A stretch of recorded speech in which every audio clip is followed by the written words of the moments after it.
Olá, terceiro ano, tudo bem com vocês? Eu espero que sim, espero que todos estejam bem. A gente começa agora a nossa segunda videoaula desse novo bloco de videoaulas que começou na sexta-feira passada.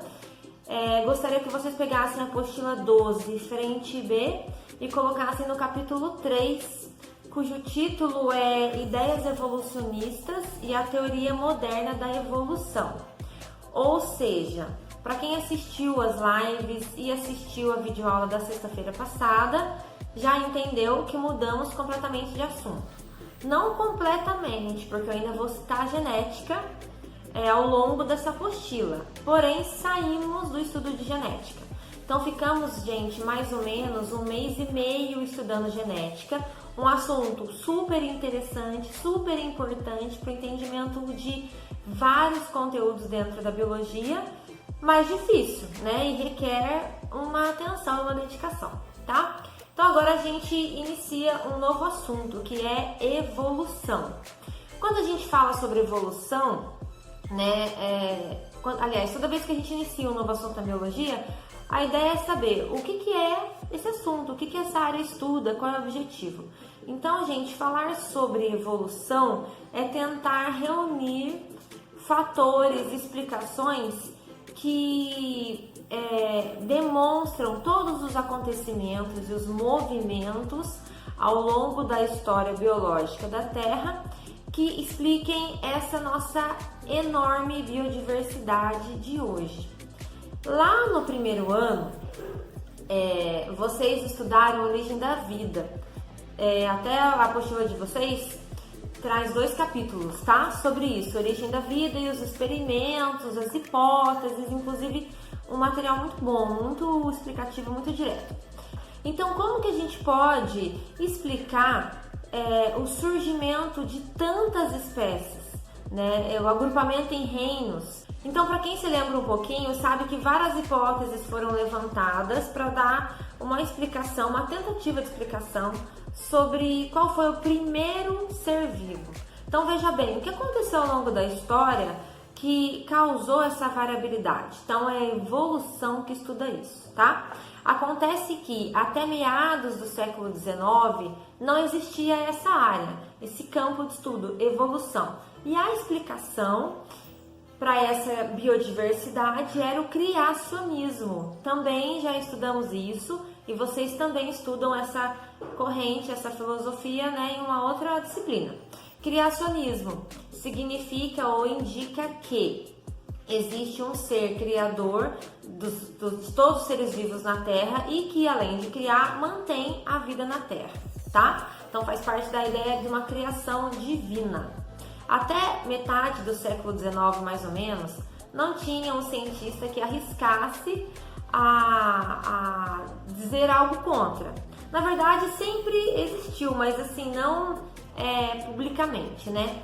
Então, a gente vai estudar agora 2 cientistas que conseguiram reunir uma série de estudos, que publicaram seus estudos e iniciaram uma área chamada de evolucionismo.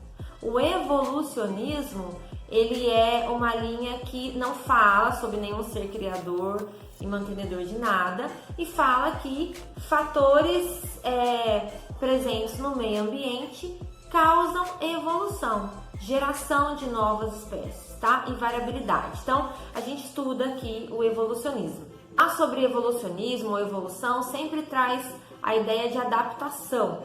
Geralmente, quando a gente vê um documentário, um filme, ou lê um texto, que não seja um artigo científico, tal, vem a ideia de adaptação. E entender a adaptação, gente, é de extrema importância, porque precisamos entender o conceito correto, a ideia correta de adaptação, e também porque tem muita coisa errada por aí, muita fala errada, muita ideia que não indica, não vai de acordo com a ideia correta de adaptação, tá? Então, olha só, falar que um ser vivo está adaptado ao meio onde ele vive significa dizer que ele possui um conjunto de características favoráveis à sobrevivência e manutenção, reprodução dele naquele meio. Ou seja, vou falar de uma outra forma. Esse ser vivo tem uma série de características nele. Eu estou falando de características morfológicas, né, anatômicas e comportamentais, que faz com que ele sobreviva muito bem naquele meio. Então ele está adaptado, tá? E isso significa adaptado para aquele local. Ou seja, esse conjunto de características, a gente diz que esse conjunto tem um valor adaptativo para aquela região. Se eu deslocar esse ser para uma outra região, pode ser que ele não seja adaptado para aquela região.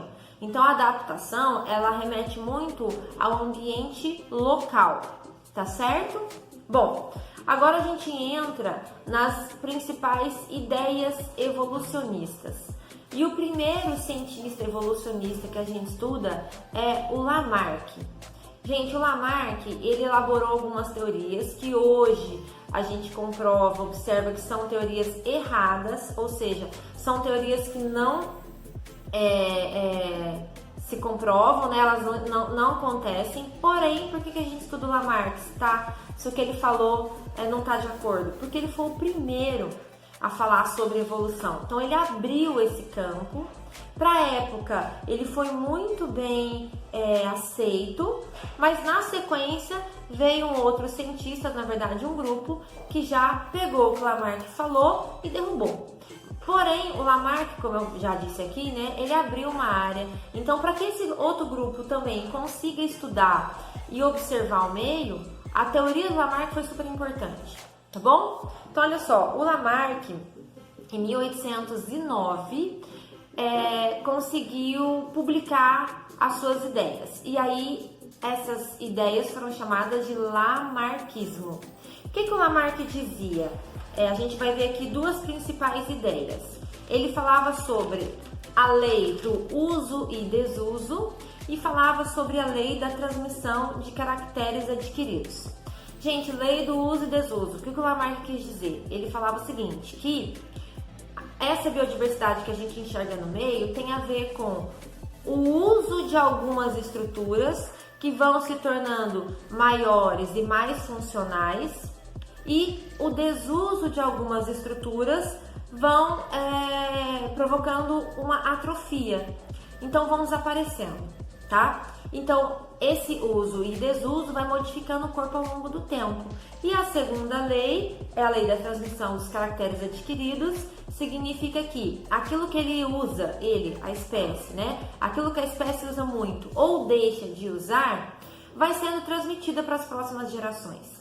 Então essa ideia foi onde ele pecou, não deu certo. Por quê? Aquilo que eu adquiro ao longo da vida não é transmitido para frente, não está na minha genética. Hoje a gente sabe claramente disso. Se eu faço uma tatuagem no meu corpo, eu estou adquirindo uma característica, ela não vai passar para o meu DNA e eu não vou transmitir isso para frente.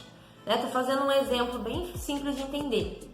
Então, Lamarck ele falou que aquilo tudo que estava muito em uso e o que estava em desuso era transmitido. Então, ele explicou a transformação e a adaptação dos seres a partir dessas duas leis, tá? Aí, gente, um pouco depois surge o Darwin, né? A gente chama o Darwin o pai da genética. Só que o Darwin se utilizou do lamarquismo para fazer as observações dele, tá certo? Gente, o Darwin, também no início de 1800, ele fez uma expedição que vocês já devem ter estudado lá em Ciências.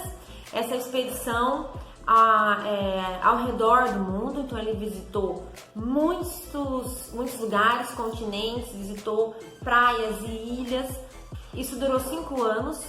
E aí ele consegue observar e comparar meios diferentes, tá? Então, uma das primeiras coisas que ele escreve e observa foi com relação à seleção artificial, e aí ele começa a dar nome à teoria dele, que é a seleção natural. O que seria essa observação? Então ele consegue entender que o meio ambiente seleciona as espécies, porque ele compara com a seleção artificial, que seria o quê? E já acontecia, né? Durante a criação de animais, esses criadores, eles podem separar amostras, né? Seriam o quê? Animais que possuem características muito favoráveis, ou seja, características boas para o que o criador quer, e ele seleciona e ele direciona a reprodução de um macho e de uma fêmea com características que são viáveis para ele. Aí ele vai ter uma prole, descendentes com aquelas características que vão se desenvolver. Ele também vai separar um casal ali e vai promover uma nova reprodução. Ou seja, ele vai selecionando artificialmente. Por que artificialmente? Porque é ele, ser humano, que está direcionando, não é a natureza, tá? O surgimento de características favoráveis. Então, seleção artificial já era algo que acontecia e o Darwin sabia. Quando ele observa vários lugares no planeta, ele consegue entender que a natureza também faz isso. Claro que de forma super lenta e gradual, mas que faz. Então aí, gente, ele começa a escrever a teoria maravilhosa dele, que é a seleção natural. O que ele diz, bem resumidamente, sobre seleção natural? Que fatores da natureza selecionam os seres mais adaptados, tá? Então, uma característica na natureza, por exemplo, um clima frio, um clima úmido, um clima seco, tô dando exemplos aqui bem simples, favorece alguns indivíduos e não favorece outros. Esses que são favorecidos, agora vem uma grande questão, eles não criaram uma característica para sobreviver, eles já nasceram assim. Se fosse o Lamarck falando aqui, ele diria que todo ser vivo tem condições de se modificar para sobreviver. Hoje a gente sabe que existe, mas existe um fator limitante. Então, o Darwin diz que não, que na verdade, por acaso, alguns seres nasceram com condições favoráveis para aquele local ou para aquela situação e por isso ele sobrevive, tá? Então, isso é o que ele quis dizer com a seleção natural. Gente, ele publica isso mais ou menos em 1859, pela primeira vez, quando ele lança um artigo chamado A Origem das Espécies por Meio da Seleção Natural. Super inovador, mas com base na leitura lá do Lamarck, né? A gente nunca deixa de citar o Lamarck, apesar dele ter falado coisas que não cabem, mas ele teve uma enorme importância nesse sentido, tá? Vamos lá, outra coisa que eu esqueci de comentar aqui antes da gente passar para a segunda etapa da videoaula. Essas características que esse ser vivo apresentava por acaso, naquela ocasião, situação, naquele meio, foi muito favorável e aí ele sobrevive por causa disso, ele transmite para as próximas gerações. Por que ele transmite para as próximas gerações? Porque está na genética. Só que, gente, nessa época não existia genética ainda, tá? O Gregor Mendel, que a gente estudou ano passado, ele não tinha ainda elaborado suas teorias e tal. Então, o Darwin já começa a falar de genética, mas sem saber que era genética.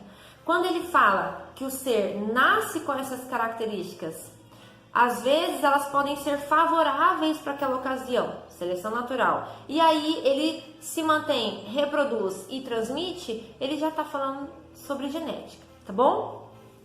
Bom, agora a gente, acompanhando o roteiro da apostila de vocês, tem um texto bem curtinho lá na página 39 que fala sobre o papel do meio ambiente. Eu acho super interessante, quem puder reler, são 3 parágrafos super curtos. O papel do meio ambiente, que a apostila traz, compara os dois evolucionistas. Então, olha só, para o Lamarck, o meio ambiente ele é um fator indutor de modificações.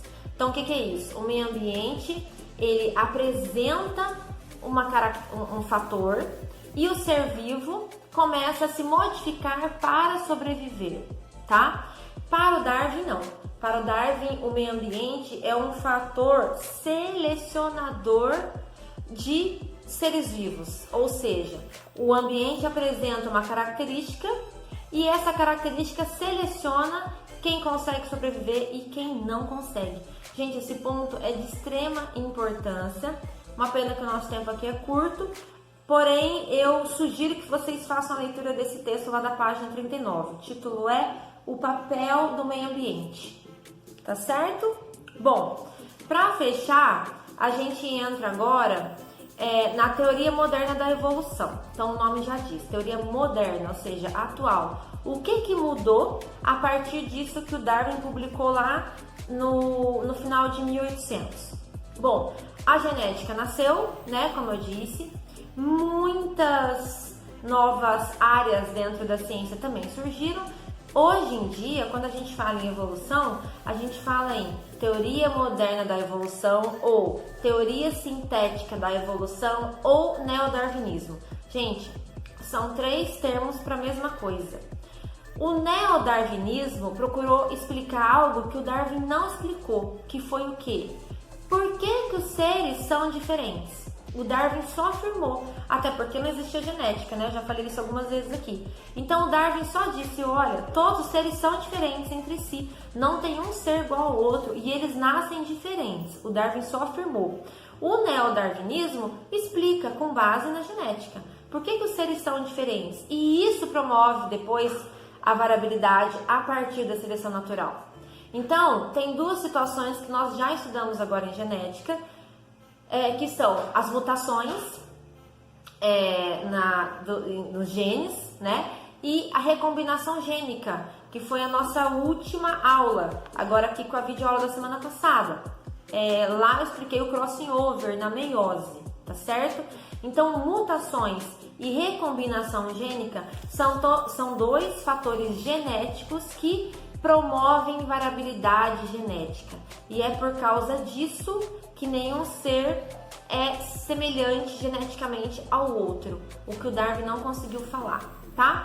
Gente, tem um desenho na página 39, um esquema que eu vou colocar aí na tela, quero que vocês acompanhem a explicação dele, que ele é super importante. Vejam aí, olha só. A partir do darwinismo, a gente tem variações, que é a variabilidade dentro dos seres vivos. A seleção natural direciona e fixa as variações favoráveis, ou seja, aqueles que vão sobreviver. E aí eu tenho uma espécie adaptada, tá? Com o neodarwinismo, o que a gente tem? Mutações e recombinação gênica, que estão nesses quadrinhos aí amarelos, promovem a variabilidade ou apresentam variações dentro da espécie. Vem a seleção natural, que vai direcionar quem sobrevive e quem não.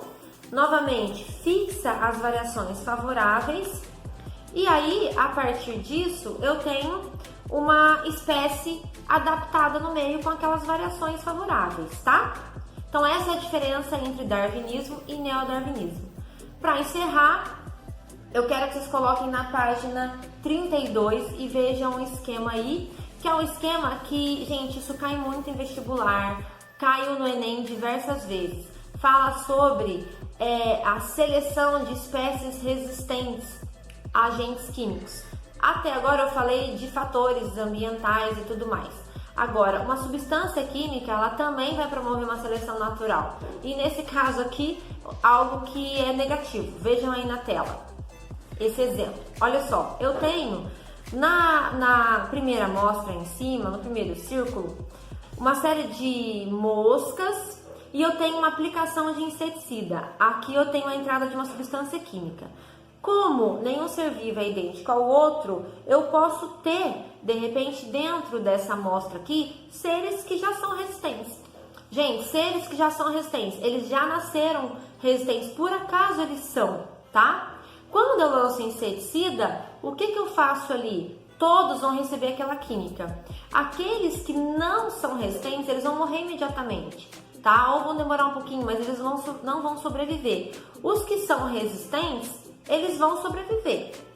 Olha aí na tela. Nesse caso, eles estão circulados. Eu tenho 4 indivíduos que são resistentes. Lanço novamente inseticida, nada vai acontecer com eles. Eles vão se manter no ambiente, eles vão se reproduzir. E o que eu tenho na terceira amostra aí, onde está escrito final do tratamento, eu tenho agora vários indivíduos resistentes que não sofreram nada com inseticida, ou seja, o inseticida selecionou aqueles que são resistentes, eles não são abatidos com esse produto químico. Gente, tem uma linha de cientistas, pesquisadores, inclusive biólogos e médicos que são contra a aplicação desses produtos químicos no ambiente. Por quê? No primeiro momento, ele resolve, porque ele vai conseguir matar, sei lá, vamos chutar assim, 90% das moscas, insetos, pernilongos aí que estão no ambiente. Só que sempre vai existir uma amostrinha ali resistente. E esses resistentes, eles vão sobreviver, obviamente, vão se reproduzir e vão dar origem a uma prole resistente. Quando você aplica aquela química novamente, não acontece mais nada. O que a indústria faz? Ela aprimora, fortalece a química, o produto químico, para poder combater agora essa prole que já é resistente àquele produto anterior. Então, a grosso modo, né, assim, a gente vai cada vez mais entrando em contato com químicas mais agressivas para o nosso corpo, para o ser humano, na tentativa de eliminar esses insetos. Só que não existe um fim, porque sempre vai existir uma pequena porcentagem resistente, tá certo? Gente, encerro por aqui. Sugiro que vocês leiam esse capítulo 3, a linguagem dele tá super simples, tá fácil de entender, tá? E façam os exercícios que eu tô deixando aí na descrição. Um beijo pra vocês, até a próxima videoaula.